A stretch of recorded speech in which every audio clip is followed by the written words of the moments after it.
What's up YouTube? Welcome back to TacticalAdv. Pretty excited today because though this video isn't going to be really about gunsmithing, it is about announcing two projects we have coming down the pike that it's taken me a long time to get everything together for. But basically what we're going to do is do two precision rifle builds from two predominant manufacturers, one being Savage, one being Remington. I'm going to do a Savage Model 10 FPSR in an MDT TAC21 rifle chassis.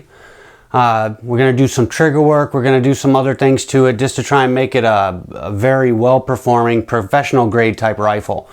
At the same time or shortly thereafter, we're going to do a Remington 700 SPS tactical build in a JP Enterprises chassis. So we're going to have a lot of fun over the next few months putting these guns together and testing them and really going metal for metal, you know, between the two firearms and see what we can get out of them. Both are absolutely great guns. I'm not looking to try and expose any flaws or anything like that. Just trying to get some videos up for the common guy who wants to take his rifle to the next level, maybe invest in a chassis, invest in some trigger works and some other things.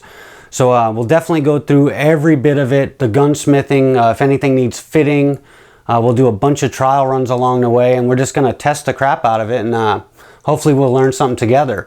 Actually, these are the first rifles that I've built in chassis, so it's going to be a learning situation for me too, so it should be fun for everybody. But anyway, what we're going to start with first is the Savage Model 10 FPSR, which is basically a standard Model 10 Savage bolt action rifle in .308 Winchester, 20-inch barrel, and it's threaded and it comes from the factory with a brake. I don't actually think they have that rifle in their lineup anymore, but that's a rifle I bought a few years ago, did some unboxing vids and some things like that. It's been a great rifle, but I think we can get more out of it, and I think going this route with a chassis and doing some work with something other than the AccuTrigger will be beneficial for that. So hopefully you guys, you know, feel the same way, and if you have some Savages, go along with me. Let's run this journey together. And once we get done with this, we'll move directly into the Remington 700 build. I'm excited to show you guys that chassis from JP Enterprises is pretty impressive, as is the TAC21.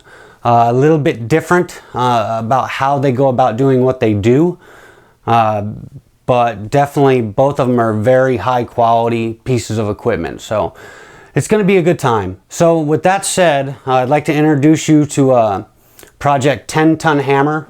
That's the Savage Model 10 build, and I'll basically got everything laid up on the table. I'll try and get some shots just to show you guys, for starters, what we're going to do and what we're going to start with this build.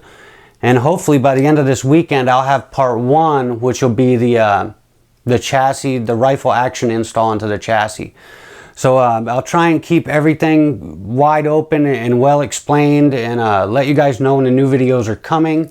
So with all that said, there's definitely going to be a lot of videos in these next two build series.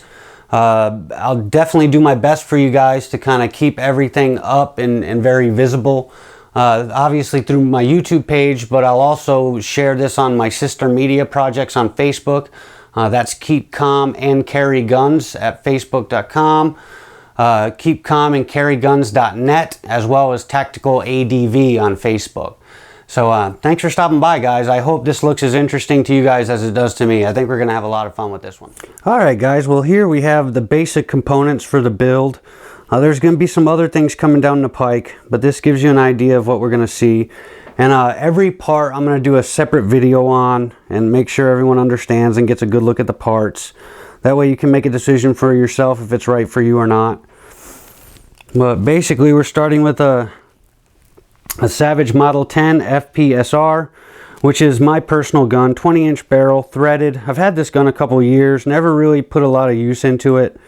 So this really gave me an opportunity to dig it out of the safe and actually do some work to it and have some fun with it. So I think I'm going to enjoy this one. Then we have the MDT chassis.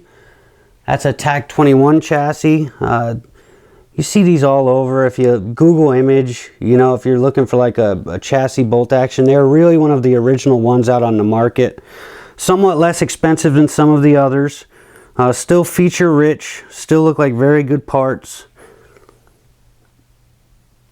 I think it's going to be nice, and plus it gives it more of an AR-15 type ergonomic platform, which I think will be good for me.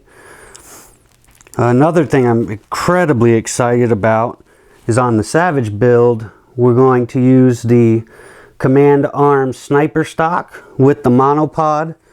I can't wait to get a video up on this one, guys. This thing is just adjustable to no end. It's got a lot of features there that it almost needs a learning curve to figure everything out, but definitely excited about that. That looks like a really nice part.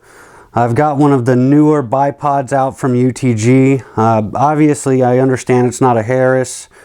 You know, I was trying to kind of curb the budget a little bit, and that UTG kind of has a lot of manipulation, a lot of adjustments that look pretty interesting to me. Over here we have a Timney trigger that's going in this gun. I'm sure some of you guys might have seen, you know, I'm pretty good at tuning AccuTriggers. I've got this AccuTrigger tuned well below 2 pounds.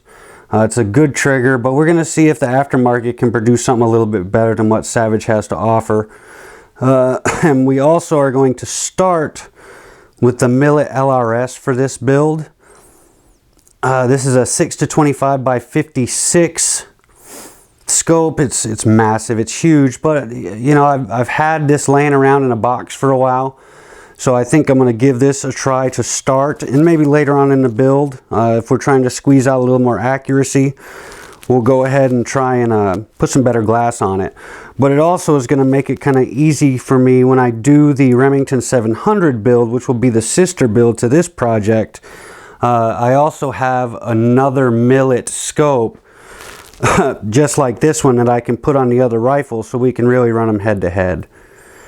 So anyway, that's it, guys. I'll give you guys a couple more pieces of footage to take a look at all the parts, and hopefully we will see you back here next time at the first installment of the build series for 10 Ton Hammer.